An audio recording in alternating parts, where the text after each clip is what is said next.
Wednesday night, and I'm back!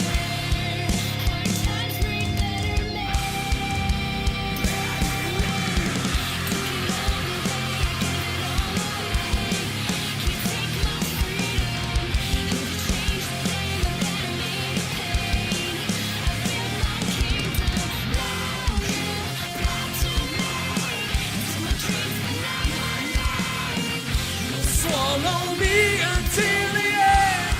This is my penis. I'm ready now. Clear this roof off for the town. Gonna give them what they came to see. Yo, what's going on, everybody? AEW Dynamite Wednesday night. Kenny Omega looking like the mad cocksucker in the first match of the night tonight. And, of course, Jon Moxley feeling a little bit tipsy entering Rehab. I'm sorry. I can't help it, though. Thanks, CM Punk, for the great promo. Pass it around, baby. Pass it around, brother.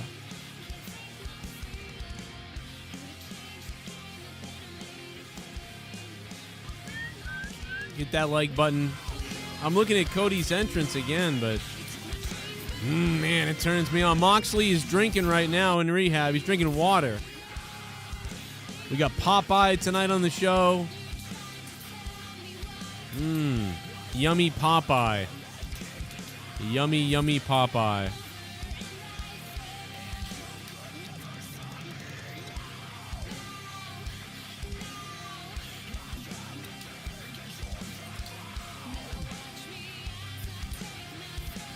I hope everybody's doing good, man. I'm back from my big road trip.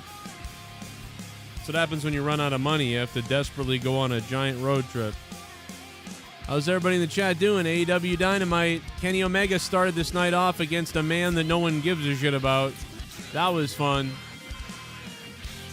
So I'm going to be honest tonight. I was not into this first match because it pissed me off. I got to be dead serious. This first match really pissed me off. I don't disagree that it's not the type of match. It's not the match that I don't like, right? The first match with Kenny Omega and the no-name bald guy, Angel something.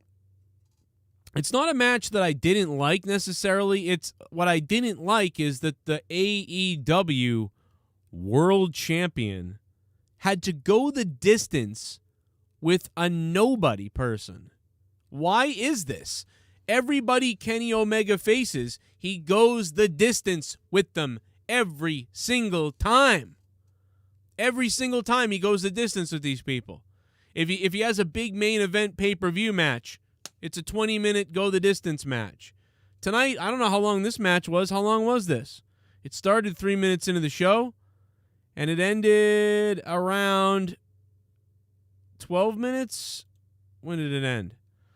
Here it is, 12 minutes. It ended at 12 minutes. So he had about a 10 minutes of wrestling. A 10-minute wrestling match against nobody. You know, and it's the finisher that drives me nuts. I don't even believe Kenny Omega should have had to try to finish this guy off 5 times. I don't know how many finishes, could have beat him there, could have beat him there, could have beat him there, could have beat him there. I just think this was a bit of an annoyance to me. That this guy, who I haven't seen on a regular basis do anything, correct me if I'm wrong, I would love to know. And I'm so sick of people like Mustafa on Twitter who said to me, oh, Joe, you just want him to squash people? No, I don't want Kenny to just squash people. But it's like, dude, why does it have to be one way or the other? Why can't it be in the middle? Why can't it be the V-trigger gets hit? The first V-trigger should have ended this match. Or it should have just been One-Winged Angel. If he hits the One-Winged Angel at 10 minutes, or at 8 minutes, without much other false finishes, I'm game. Why are there 3 or 4 false finishes with a nobody? Please explain that to me. Why were there like 70 false finishes against a nobody? It's enraging. Unless we're trying to build a new talent, like for some giant push or something, this is just crazy that this is always how it is with Kenny Omega. Why? Why does Kenny Omega go the distance with a guy who's just like, what? So that irritated me. Great. It was a fun match to watch. It just irritated me, like how it just makes Kenny Omega look stupid.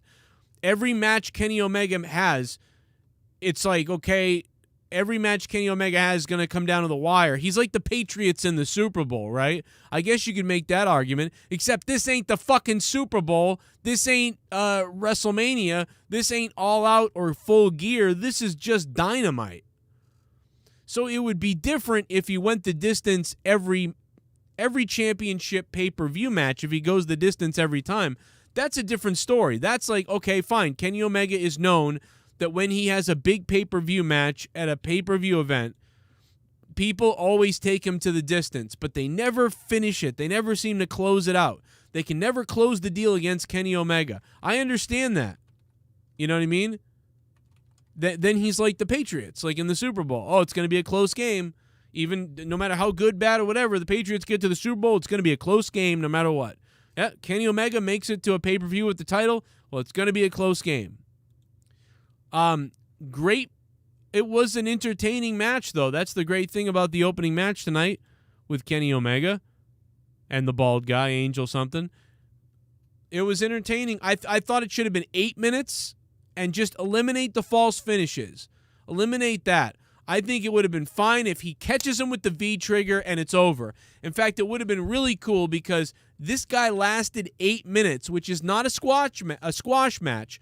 8 minutes with Kenny Omega after everything I saw is not a squash match. So if you think 8 minutes with Kenny Omega after one or two close calls and he makes it and then he gets hit with the V-trigger, oh, he caught him that time and it's over. But nope. Oh, he caught him with the V-trigger. It's over. No, he kicked out. Oh, God. Oh, he kicked out again. And then V-trigger, V-trigger, V-trigger, dead. Now he wins. It's like, I don't know. It was actually worse. I feel like this was worse. He was just, I don't know. Just hit the fucking V-trigger and win the match. That way it's like, okay, that puts over the V-trigger.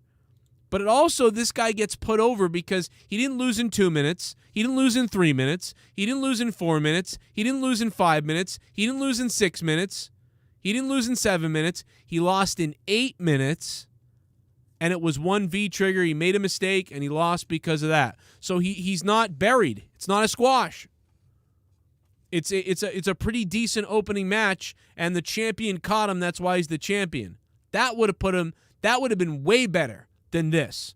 Then, false finish, false finish, false finish, V-trigger, V-trigger, V-trigger, V-trigger after V-trigger.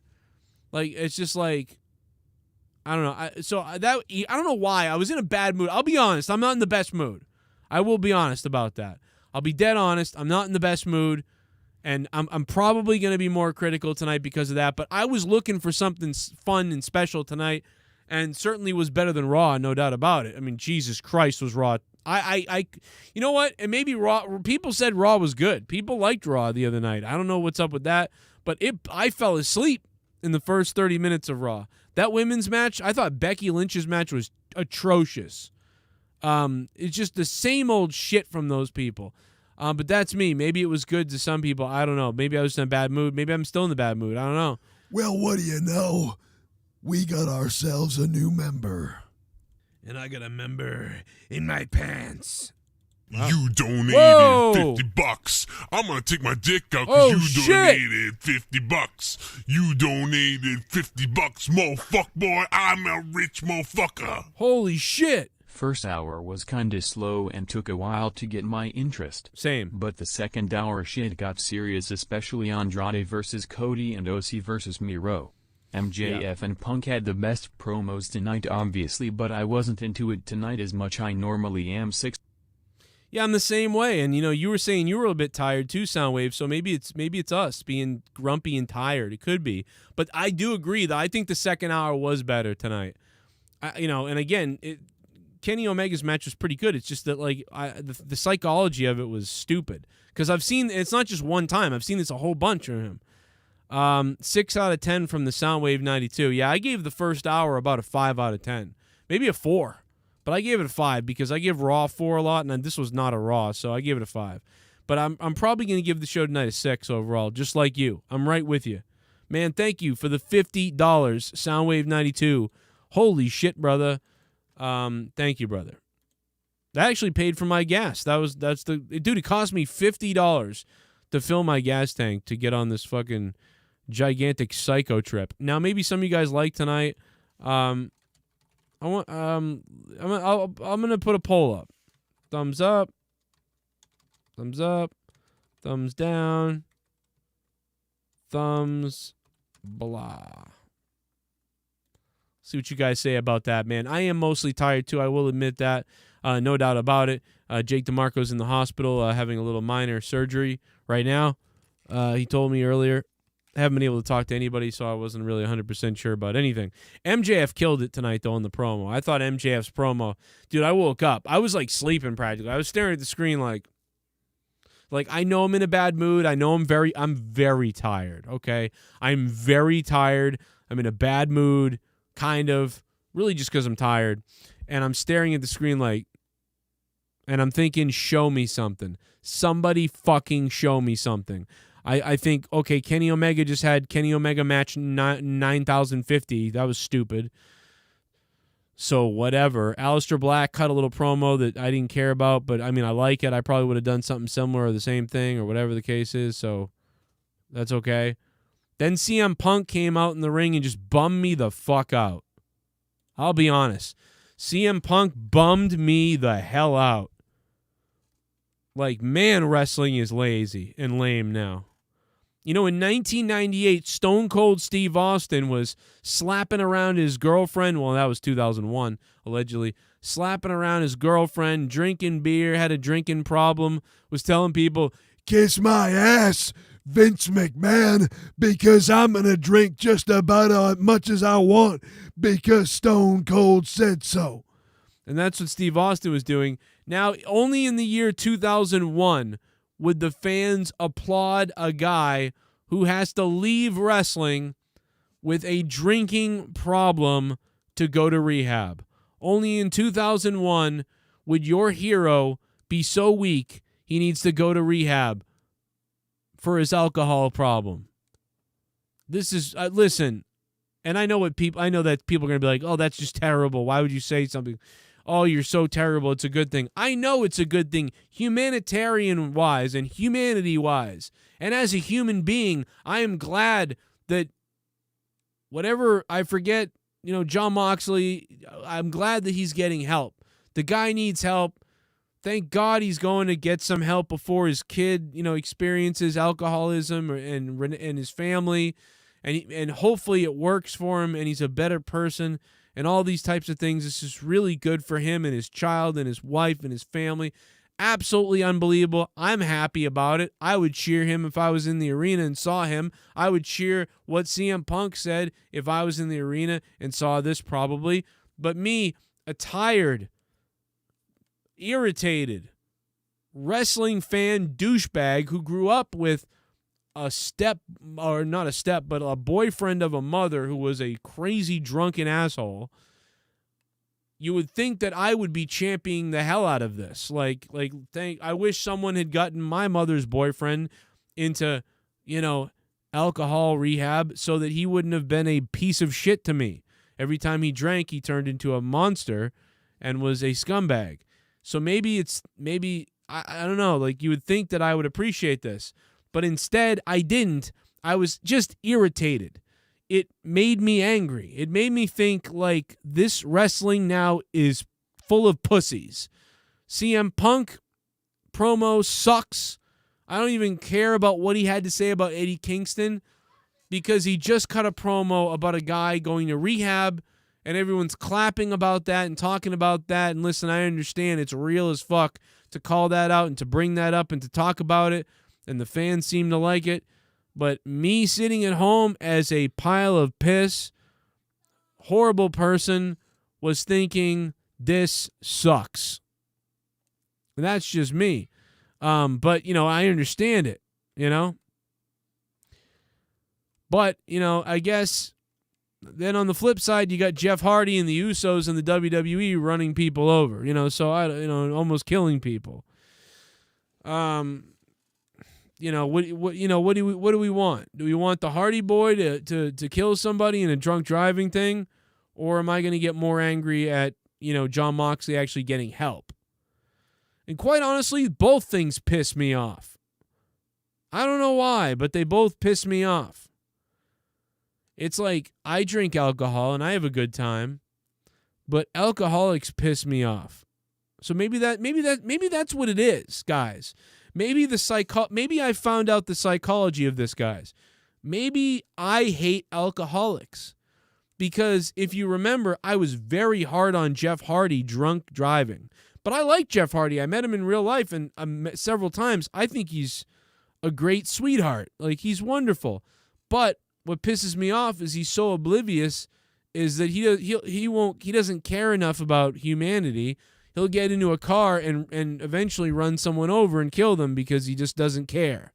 So that kind of pisses me off. So I take these weird shots at a guy. And, the Uso thinks he thinks he's like, this is great. I'll just get drunk and drive all the time. So that pisses me off. So I think Uso and Hardy, and I shit on them all the time, probably because, like, they remind me of my not stepdad. I keep saying that he was not a stepdad. He was just a boyfriend of my mother's. Maybe that's what it is. Deep-seated, rooted fucking hatred. And so when I see CM Punk taking out time to be like, Jon Moxley, I don't see it as good thing for John and family. I see it as, Moxley's a scumbag drunk. Fuck him. Maybe that's my problem. I don't know, but maybe not. Or maybe I'm just a dickhead. Maybe that's what it is. Maybe I just don't want this shit on my wrestling show. Because I like Stone Cold Steve Austin a shitload, right? I love Stone Cold. Stone Cold drank on the air and was pretending to be drunk sometimes. I don't beat your ass because I'm drunk. And I like that. So that doesn't make any sense. I should hate Stone Cold. So I don't, though. So I don't know. Maybe I'm fucking backwards, folks. I don't know what to tell you. Here we go. Everyone knows I'm out the window. Yep. Yo, motherfucker, no romance, cause there ain't no chance in my happy pants. Could you perchance come and take this chance and leave me here? I'm a bad motherfucker, ain't got no fear. What's the time, motherfucker? Time, motherfucker. What's it? Put it in a happy rhyme, motherfucker. I said clock a clock. Bang bang tick tock. Fucking suck. Oil shock. 2 on consignment, 1 in stock. What's the time, motherfucker? Said clock a clock. I said clock a clock.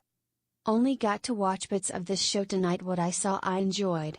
Hope everything is well for you, Joe. He's for a coffee. TM Mastro is back. The Cody Mastro, Mr. CM Cody Mastro. Hey, Cody, holy shit, man, what's been up? Man, I have missed you and your girl making me hard, Appreciate that, bro. What is up? Bang, bang, tick, tock. F your mum sock. Well, ladies and gentlemen, Alex Oley has become a new member. And I got a member in my pants. Man, Alex Oley becoming a new member. He also donated $5 a minute ago. Alex Oley, and he said, if I'm AEW, wait a minute. If I'm AEW, I have Miro win the entire tournament.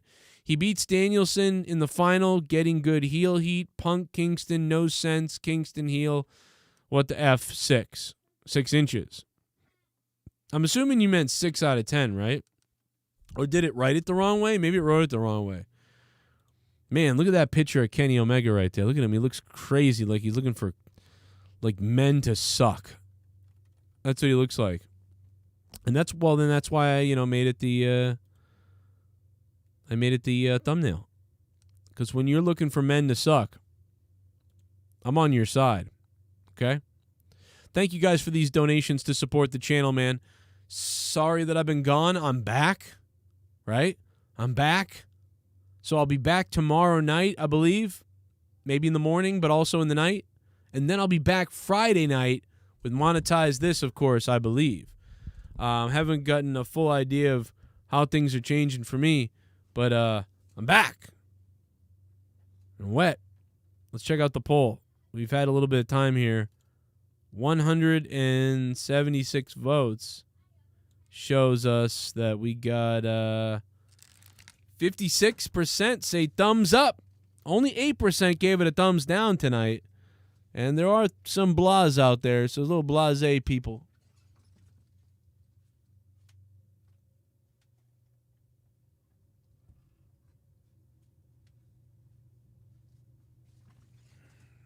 Let me see. It's not doing so bad. It's not doing so bad. Thumbs down 57. It's not too bad. You know, it could be worse. Right? So, you know, I wasn't a big fan of CM Punk's promo. I thought the whole thing was ruined by his little, you know, I bang Renee Young while John Moxley's in fucking rehab.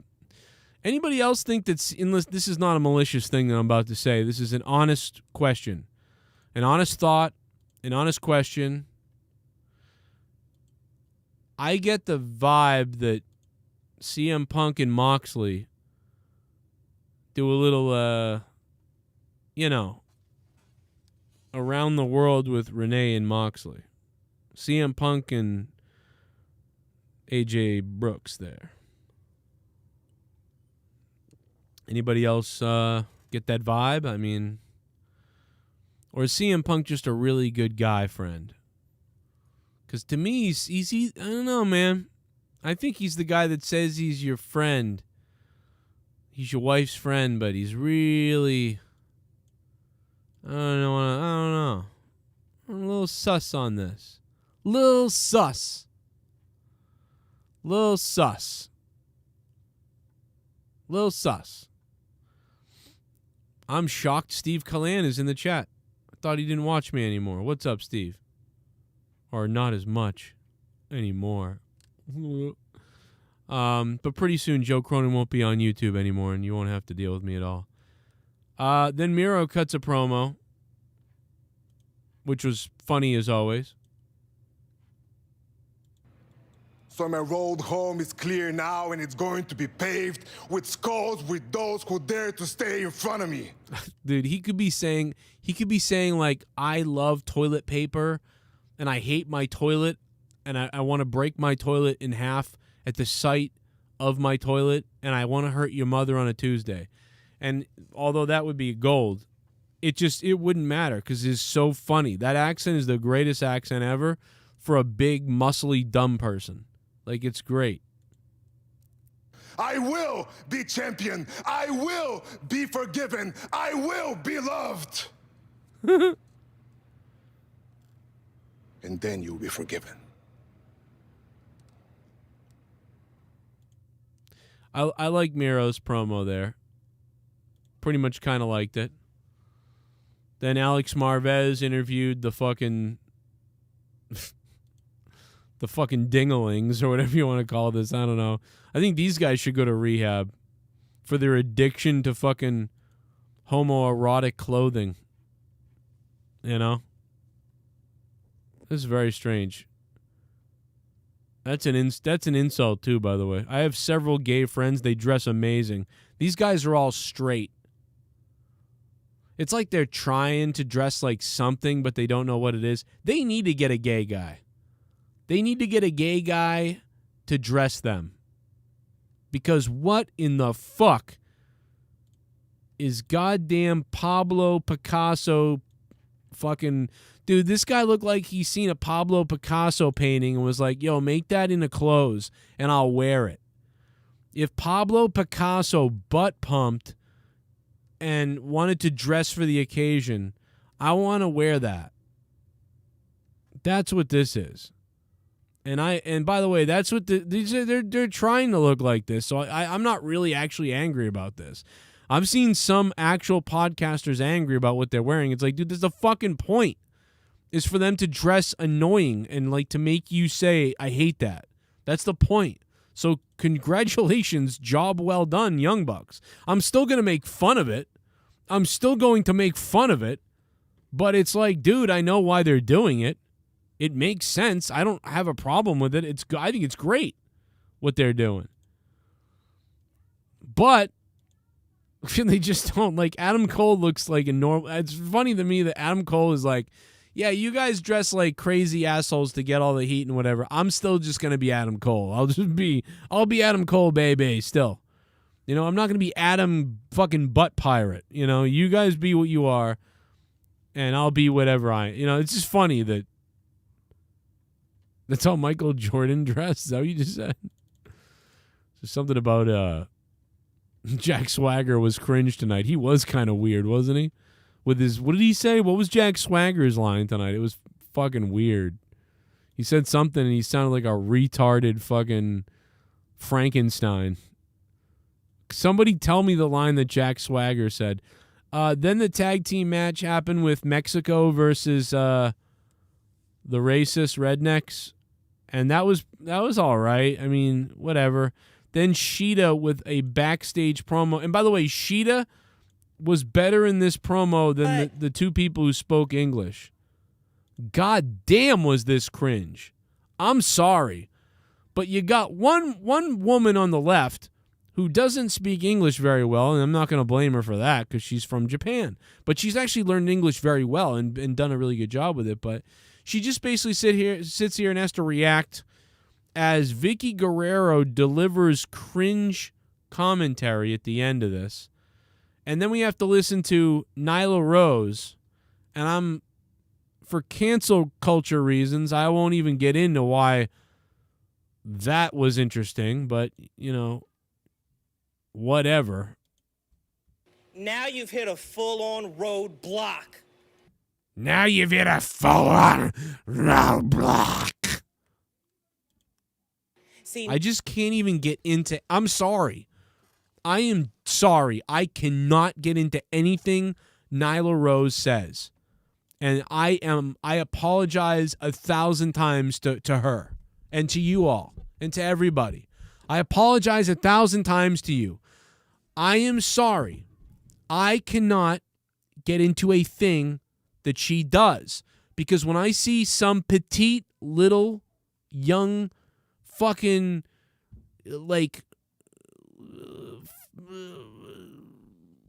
female wrestler or some scrawny woman that are always facing Nyla Rose. It's always like a tiny little thing.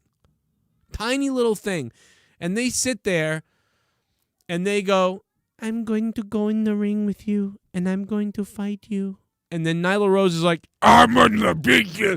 It's just, I'm sorry.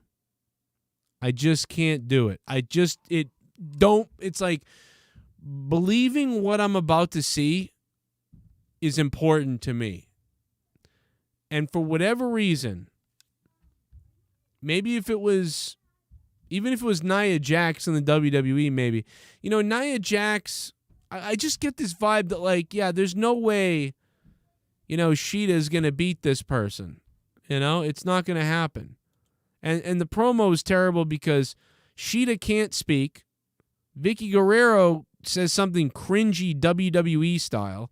And Nyla is like this. next, it's you and me in this TBS tournament. Yeah. So, Yeah, it's me and you in the tournament. I sound like Keith Rebarber if he yelled. Oh my God, that's what Nyla sounds like, Keith Rebarber, if he yelled. You know what's going to happen in the match? enjoy your 50 wins. By the way, how long did it take you to get there?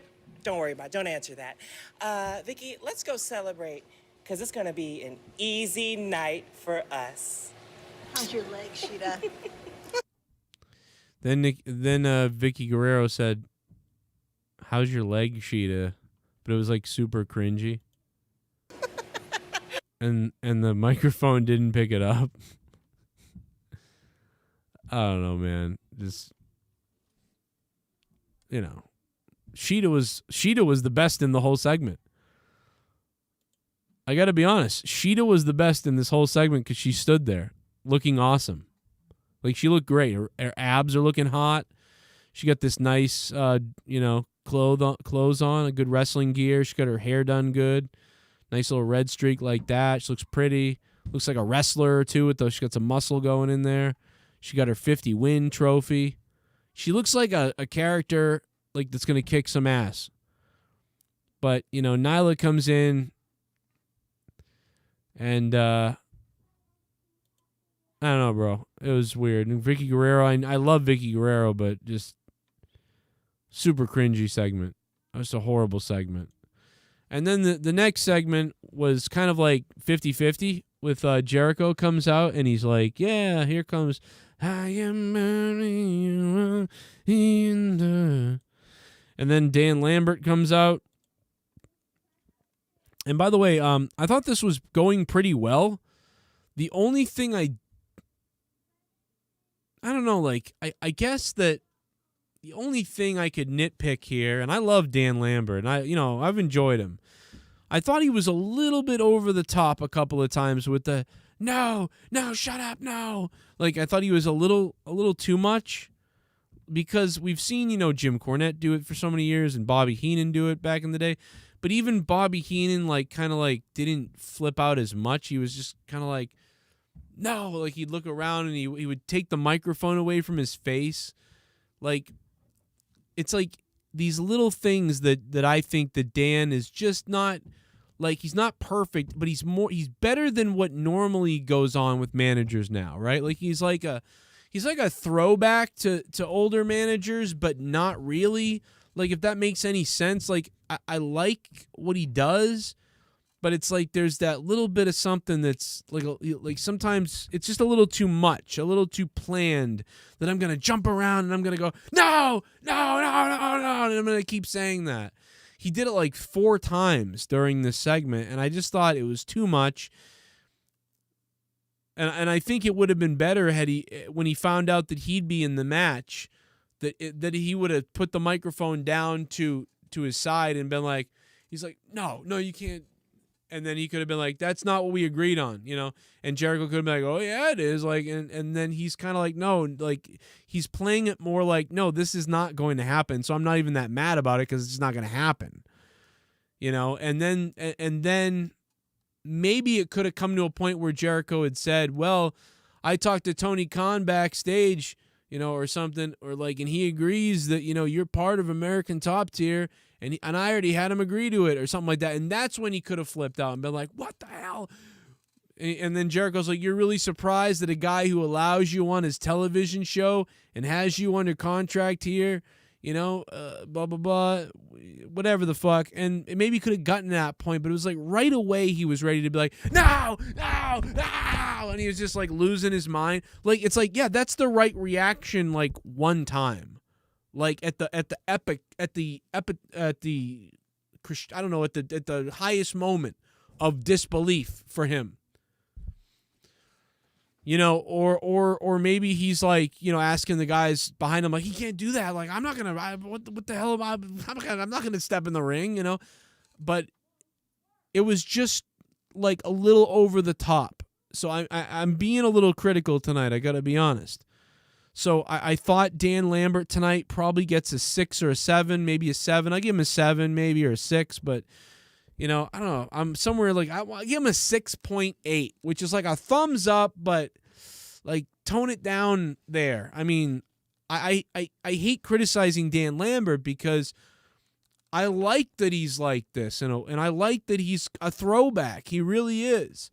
But if Jim Cornette's a 9 or a 9.5 or a 10, and Bobby the Brain Heenan is a 9, 10, whatever you want to say, these managers, Dan Lambert, and if you want to say Vicky Guerrero is like a 6 or something like that, she's a thumbs up, but she's always kind of like, you never know. Dan Lambert's like a step above that. You know what I mean? He's like better than most. And by the way, Vicky Guerrero is better than most modern day managers. And I would say that while MVP is a bit like, I want to say like maybe a little boring, right? Like safe. Like MVP is a bit safe and boring at times. But MVP is rock solid with what he does and how he presents it. And at one point, MVP in WWE was like the most entertaining thing during the pandemic. Like, he was able to command and entertain and help and enhance talent and stuff like that. So I wouldn't say MVP is bad either. But what I like about Dan Lambert is that once in a while he kind of jumps over into that 7 or 8 out of 10 category for me. When he says certain things or he does certain things or his energy and his throwbackishness. And that's not even, I just made up words. It's amazing. But MVP is solid, and Vicky Guerrero is kind of hit or miss too. But, Vicky Guerrero has done some great stuff. But, again, but everything else other than that, maybe a couple other people are like awful. So I don't want to say Dan Lambert's bad because he's not. I want to say Dan Lambert is always a thumbs up or at least a thumbs sideways. He's always thumbs up or sideways. There's never something that I'm like, that is terrible. But there's always something like to nitpick in there. But he's also new to this and didn't grow up in this wrestling world. And that's the thing is like nobody is anymore. That's the problem. Nobody is. Everybody's trained in a facility for like 3 years or just gets to walk on AEW because they always wanted to do it, Where are the gritty people who have been working the indies who get signed and they're badasses? It's like we just don't really have that as much anymore. They're gritty and they play Legos or some shit. I don't know. But anyway, that was my nitpick of that segment that I thought was pretty good, but a little bit weird. The Popeye thing seemed to stick pretty well. I thought they had some good disses. Where's the Jack Swagger, like, retarded comment? Because Jack Swagger basically told everybody tonight that he's like fucking Frankenstein with special needs. Choose Junior Dos Santos. Oh, here it is. Okay. Well, we have the open contract right here. So we can choose any member of American Top Team. Why don't you start off? Let's just take a look at what Jake Hager looks like for a second. Nice Atlanta Braves hat. Look at that. Jake Hager is looking like Shrek right here, or like Frankenstein. I don't know why. This is actually what he looks like. You think that I'm shrinking the image or making it look weird. I'm not. I'll open it fully. This is what he actually looks like. I don't know why. He looks very strange right there. Big Hoss. We choose Junior Dos Santos. I don't want to say you look stupid, but you look like Popeye. Oh my God. I mean, it was funny after this because after this they panned over to Junior Dos Santos and he does look like fucking Popeye. Jake Hager. I love him because now I think he's playing this character a little bit. I honestly believe that they're playing into this like you're the big dumb, like be a dumb meathead. I think that's what they're doing. That or he just comes off that way and he is that. He might be that. I don't know him as a person, so I'm not going to say that he really is like that. He just could be playing that character. And he certainly has the, people make fun of his lisp and things like that. It's not nice, but he's obviously got that. But he's gotten rid of it mostly. He really speaks pretty well, obviously. But he's got that little bit of a thing, and so that can stereotype you into like people being like, "Oh, he's a dummy or he's stupid," things like that. So like he's sort of got that. He's a huge guy, so when you got those combinations, he doesn't really deliver lines well usually. It's very goofy. I love him. I love this guy. Like, I would hate if he thought that was talking bad about him because I like Jake Hager a lot. And God knows he's probably smarter than I am. Probably a lot smarter than I am. And probably break my fucking body in half on top of that. Probably beat me in a math test and then break me in half. But it's the perception that big, tall guy speaks the way he does. Seems like he's a dum-dum. Frankenstein. I get it. But that being said, this was pretty funny because when he said this line about Popeye. And that Full gear. And then he steps forward like, what? And he looks exactly like Popeye. Look, even this fucking dickhead with silver hair is laughing about it. You got Popeye and fucking what is on this guy's neck? Oh my God, bro. This motherfucker has the next Tool album cover on his fucking neck. What the fuck is this? You got fucking Popeye and fucking Tool, fucking Uteralis coming up on the next fucking... Look at this fucking guy. Look at this fucking retard MMA people. Oh my God, look at him. Oh my God, look at him. Look at this fucking guy. Oh my God, he's got the fucking next Tool album.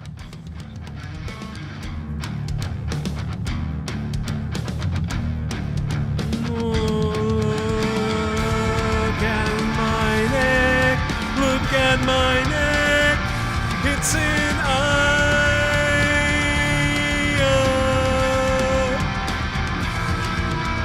on my neck. On my neck. On my neck.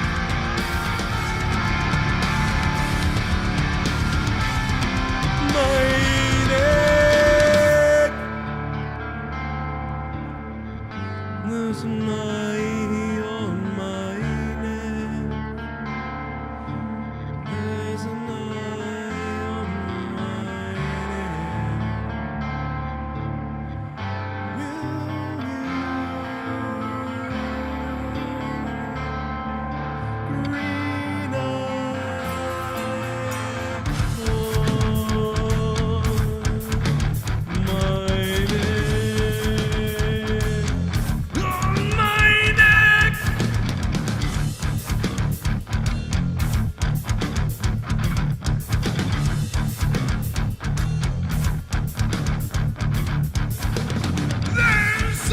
Green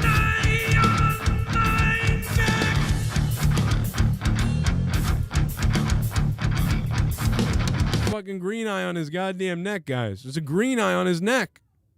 What the hell's that about? Get that out of there. Uteralis. Yeah, somebody in the chat heard me. That's fucking hilarious, right? If you're a Tool fan, that's funny. I don't know. Uteralis. Yo, Uteralis. You ever been in the fucking ER and some girl's giving birth and she has a Uteralis? The CD's just some girl giving birth and screaming. Ah! Give birth! You will give birth! And the kid just falls out of her pussy hole. Anyway, spent too much time on that segment, but whatever. Long segment, kind of. Always the Dan Lambert segments, man. Getting, I don't know. Sorry. The women come out next, and you might as well just end your life if you watch this match. I wasn't impressed, I gotta be honest. Really, it was all just to get to the shit that happened afterwards. Just embarrassed for the women at this point. It was all just to beat up it was just terrible. I don't know. Thunder Rosa came out. That was the whole point. You know, I popped for that. Good to see Thunder Rosa out there. She is recovering from her concussion, so she's probably going to be ready to step in the ring and wrestle in the next week or two or more. I don't know. Probably give her some light work, but she was taking 10 days off to rest from her concussion, which is, I don't know if she got evaluated the right way or what happened. Shit bum. I should listen to some Tool albums after that fucking eye promo. Classic shit, Joe. Thank you. The Soundwave 92, thank you, brother. What's up? The Soundwave 92 is the top dog, by the way, with $50. Thank you. And also, guys, if you don't forget to check out the Patreon. A lot of people, if you want to return on Patreon, patreon.com/Joe Cronin Show. And we're looking for new producers, so I can put your name down below on all my videos, $25 producer tiers. Check it out. And we'll have some content coming back this week. Sorry that this past week I was unexpectedly busy. So we'll get back to those. I've got some sound clips from my trip away, and then MJF came out and he just dominated, bro. MJF came out and friggin' fire on the microphone. Absolute fire from MJF. This woke me up. I love this segment. I think this was the best segment of the night for me. It was the way MJF got crazy heat. He talked some mad shit. Darby Allin was like, yo, let's fucking do this now. And then just the shit that they did in the crowd with the people, that was great. I really loved it. That's my favorite segment of the night. I give the MJF Darby Allin segment probably a 7.5, maybe an 8. An 8 seems crazy, I guess. But, a 7.5. That's my favorite segment of the night. Number 2 is Cody Rhodes and Andrade. I loved Cody's entrance, got fired up for Cody. Andrade and him did a pretty good job of having a little bit of a, mini match. That really was all just to get to the, shit that happened at the very end. Andrade wins. The fans cheer that a little bit. Some fans cheered Cody. Some fans cheered him losing. That's not the worst thing tonight, so I thought that was pretty good. I'm giving that the second best thing of the night. Probably a 7 out of 10 there. The whole thing, I don't know, that's just me. Maybe I was waking up. Everything that involved the Dark Order irritated me tonight. And then Orange Cassidy and Miro started their match, to which I was like, man, fuck this. There's 8 minutes left. This is stupid. And I got to be honest, man. Maybe I give this the second best thing of the night, actually, because I got to be honest. At least it was a complete match, right? The Cody Rhodes match was kind of a fuckery thing. So maybe I'd give Orange Cassidy and Miro the number 2. And I'll tell you why. I hate that these guys only got like fucking 8 minutes to have a match that was supposedly important and the main event. I'm sick of main events being up against the clock. And suddenly it just ends right at the right time before they go off the air. That drives me friggin' nuts. I hate it. Because it tells you when someone's going to win. I wish that every wrestling company would stop this. Instead, plan for the match to end somewhere between 48 and 55. You know what I mean? Or maybe 57. That way, if it ends 3 minutes before the time you didn't expect it, if it ends earlier than you didn't know. And then in the last 3 minutes, spend the last 3 minutes promoting everything that's going on the next week and coming up, or playing someone's promo or something. But Jesus Christ, stop with the pin happening like 15 to 30 seconds right before. It's just too obvious. It's irritating to me. But this is one of the best 7 and 8 minute rushed competitive matches.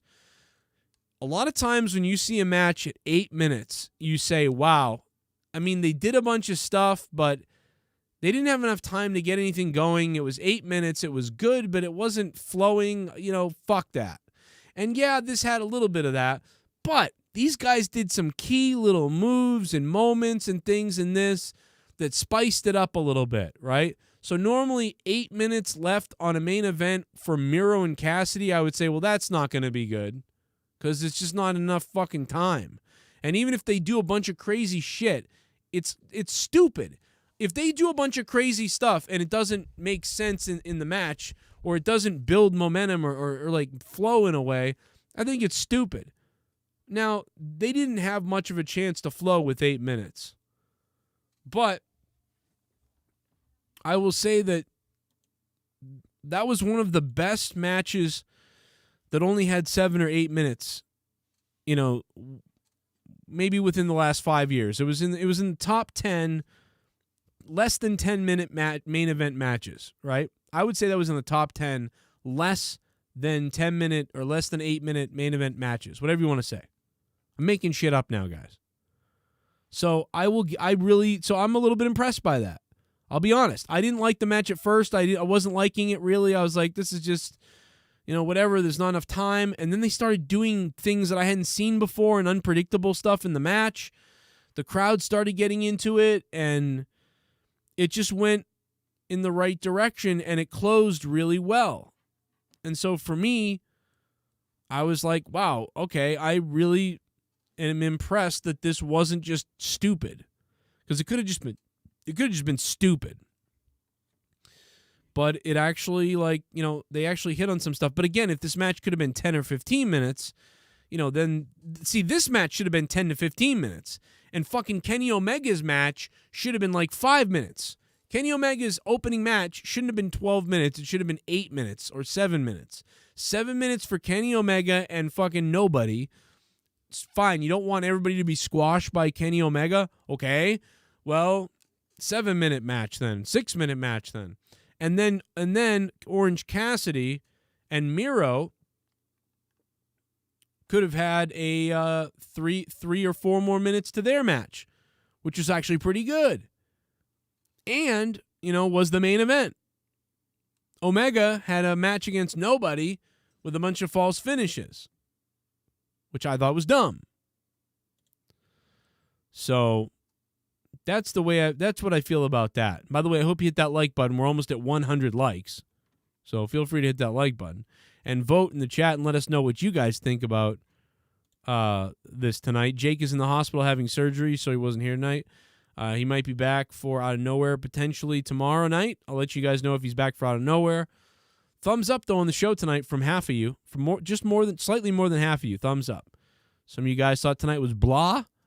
Some people gave it a thumbs down, but not many. Only 9%. Only 9%.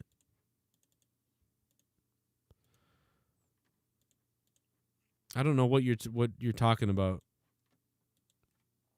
in the chat about Frogs Band. I don't know what video you're talking about.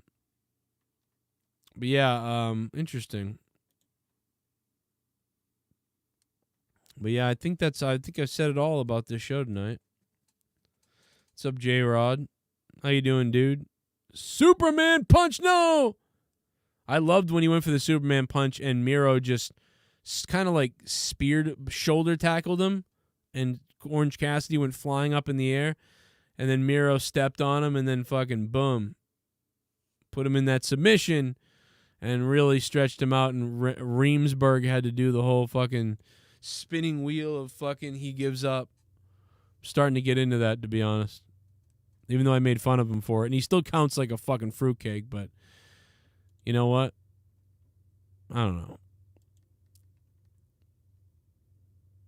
But still we grow. I just thought of that 9 Inch Nails commercial from 1999 that cracked me up. Holy shit, that kills me. Oh, when his brother, I don't know. I don't remember that. I don't know where that is. I'm not sure. But we'll see if we can get we might have Jake on here tomorrow night for Out of Nowhere, but I'm not 100% sure. What the fuck is playing right now? But yeah, I'm not 100% sure. It really depends on how his surgery goes, how that goes. You know, if it goes well, then boom. You know, if it doesn't go well, then oops. You know, then he won't be here. But if it goes well, then you know he'll probably be around. Hope Jake's all right, man. Jake, I hope you do well, man. If you're listening, if you're in there listening right now, I hope you get sweaty, sexy. You know, what the fuck is Odyssey Jones? I just saw Odyssey Jones on NXT. Man, he looks like a fucking idiot. What the fuck is wrong with NXT, bro? What am I looking at on NXT? Dude, it looks like 1993 on NXT. You got this guy in the purple, green, and fucking lifesaver shoes on the right. Then you got next to him a guy with a fucking chroma fucking rainbow Speedos, black boots and knee pads, but pink wristband stuff. That guy looks like Creator Wrestler 7 from fucking SmackDown vs. Raw 2004 or whatever the fuck. Then to the far left, you got Odyssey Jones, who comes dressed like a shitty fucking diner cover. What the fuck is this?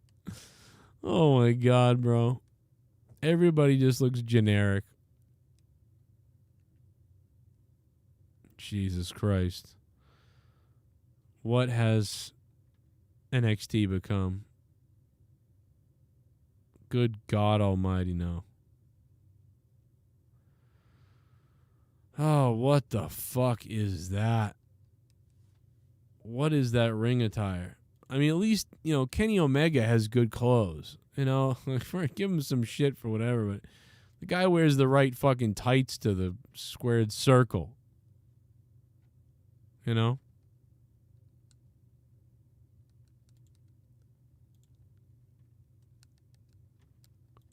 God damn, is that horrible. Cody Mastro, thank you for the $10, man. The Soundwave 92, thank you for the $55. And Alex Oley, thanks for becoming a member and dropping $5. Alex Oley, Soundwave 92, and Cody Mastro. The Soul donators tonight. Thank you guys for doing that. Much appreciated. The checkerboard singlet has 1993 written all over it. Yeah. And the guys who did it in 1993 really didn't do so well, did they? Except for when Men on a Mission was rebranded, Men on a Mission. That's right, it's the mission.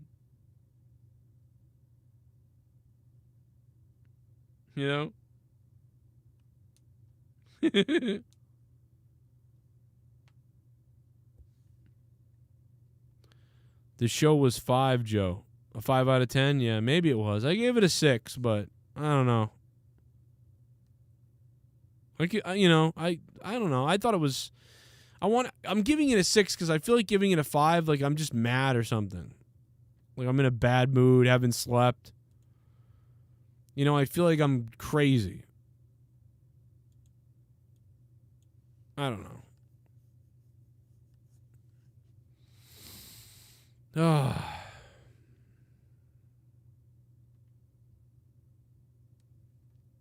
Moxley's going to be out for a long time now because he couldn't put the bottle down, I guess. Man, I'll tell you one thing. He's been disappointing. He was disappointing as the WWE champion, and he's really been pretty disappointing. Half of his AEW career has been disappointing. Maybe that's the problem, the drinking, the problem he has. But I don't know. He just doesn't seem right. Didn't seem right in WWE as the champion either. He's just, he needs the crowd to be behind him, like fully behind him. He needs the crowd to be like just screaming for him, because otherwise, if he's got the belt, he's just kind of like, yeah, I'm the champion. Yeah, we're gonna, how about that? The champion's here. What's up? I'm gonna raise hell. I'm John Moxley, and the champion. I don't know. I can't get that Stone Cold Steve Austin podcast with him out of my head. Damn it, you're the champion. What are you gonna do?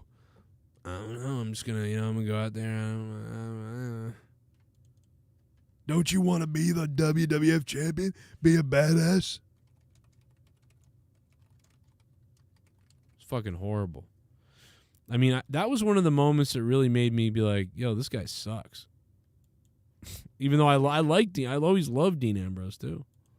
But my dad works in a factory, and my mom was able to just quit her job at a factory. When I'd been trying to get her to quit it for a little while since I started having a little more of a run here. I told my mom, like, leave the factory and just sit at home and do nothing. Like, basically it was like, yo, Mom, just go home and, like, sit home and do nothing, Ma. Like, just do nothing, like, I don't know. Cool, like, whatever. And that's probably the greatest accomplishment I've had in wrestling, just because I've been able to, do pretty well for myself. My mom's worked in this factory for 13 years, 12 plus hours a day, like, in a hot, sweaty factory or whatever, and I was able to just be like, Mom, would you just quit your job already? And I was able to pay her house off, and so she could quit her job, and it was probably the best accomplishment I can say that I've had in wrestling, But would you say that you had a happy childhood?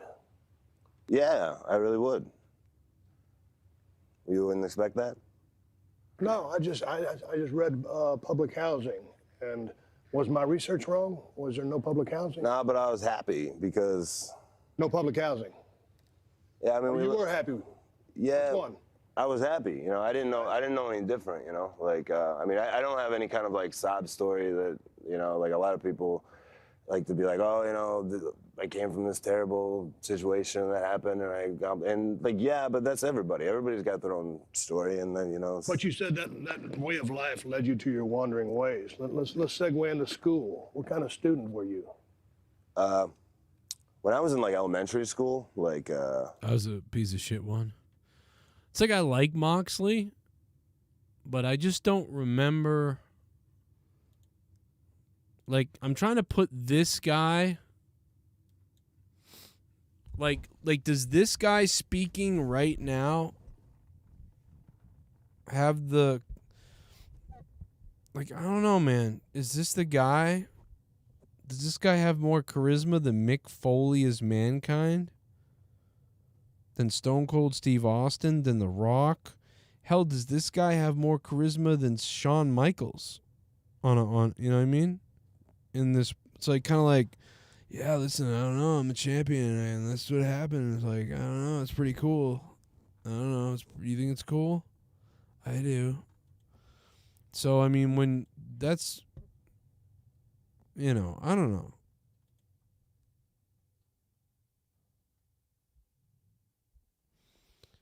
Just the way it is, man. But anyway, yeah, so I give it a, it probably sounds like me tonight. Like listen, I got back from, I woke up for work at 6 a.m. and just got home from a whole day's work since 6 a.m. Fucking drove 2 hours to get home. It was a 2-hour drive. Got home, turned on AEW. Well, at first I said hi to my family who hadn't seen me in 4 days. So I hadn't seen my family in 4 days. And now I'm not going to see my family anymore really as much because I couldn't keep this YouTube career together. But so maybe that pissed me off. But, what it is what it is. I'm going to be going away. But I get home from that, see my kids, hadn't seen them in 4 days, and then I turn on AEW, and I watch AEW, and I saw what I saw, and I didn't like the first hour that much. I gave it a 5. And I thought the second hour was much better, a little bit better. And I give the show a 6 out of 10. And quite honestly, that's my review, man. 6 out of 10. I went over all the segments that I cared about to talk about individually. Thought that CM Punk promo just sucks. But at least it's very sweet that Jon Moxley's getting help. And I'm glad he's going to get help maybe and get better for his family and shit. But, as far as a wrestling promo or a wrestling story, it sucks. Jon Moxley, the badass crazy guy, needs rehab. That story sucks for wrestling. CM Punk cutting a promo on it ruined all of his shit with Eddie Kingston. I couldn't give a shit. I thought that was horrible. There was no Eddie Kingston tonight. CM Punk just had to be like, he's not here. I thought that was fucking stupid. So after what happened last week, there's no Eddie Kingston here tonight. That was fucking stupid, in my opinion. Sorry, if you don't like it, fuck you. That sucked. CM Punk trots his way out with his entrance music again to sit there and cut a promo on how someone's in rehab. Fuck off. And then your fucking shitty feud that was about to happen with Eddie Kingston seems like shit now. I'm confused. So anyway, those are some of the there was just some shit tonight that sucked. But it was okay. Anyway, I'm gonna get out of here. Hope you guys had a good night. Thanks so much for dropping the donos like you did earlier. Soundwave 92, I'm speaking to you, brother. Thank you for that 50. That paid for my gas for my trip, brother. It fucking cost $50 to fill the gas tank. It was fucking insane. I only spent half the tank, though, so that's good. It's good to be back, man. Good to be back in Massachusetts. Let me tell you that. It did smell nice up there in Maine, though. Let me tell you, it smelled like Maine cock. That's what it smelled like in Maine. It smelled like Maine cock. You guys are all the shit. Thanks for being here tonight. And if anybody's wondering why Joe Cronin only could make it an hour and 20 minutes, it's because I'm dead, man. Dude, I shouldn't have even done a review tonight. So you got an hour and 15 minutes out of me. That's not bad for me waking up at 6 a.m. and driving all over and doing all this shit and I had testing shit and fucking crazy shit. Yo, I love you all. Hit that sub button if you're new. Hit that like button if you like it. Stick the thumb up my ass. Kenny Omega has a 10-inch sausage fest in his pants. And everybody else, will see you tomorrow night for Out of Nowhere, the wrestling podcast. Lots to catch up on. Everything I didn't talk about this week while I was away. And Jake DeMarco might be in the house after his surgery on his cock tonight. Hopefully he's doing okay. If he's okay, he'll be here. If he's recovering and can't be. Not sure yet. And then Friday night, Mikkel, the Monetize This champion. Friday night, we unleash the beast on Monetize This. Then Saturday, I don't know what's going to happen. Who knows anymore what's going to happen? Check out the Patreon for there's thousands and thousands of hours of stuff you've never heard. If you've never become a patron, it's on Patreon. You can go back and listen to everything. Even shit from back in 2016 that you never heard of. It's all on Patreon. Multiple podcasts, multiple former shows, and shows that you never heard and shows that you loved. Tons of them. They're not on YouTube. They're only on Patreon. There's literally like 1,000 podcasts that are exclusive to Patreon only. Check it out. Patreon.com/Joe Cronin Show. If you guys want to help the show, keep it going and keep it wet, that's where to go.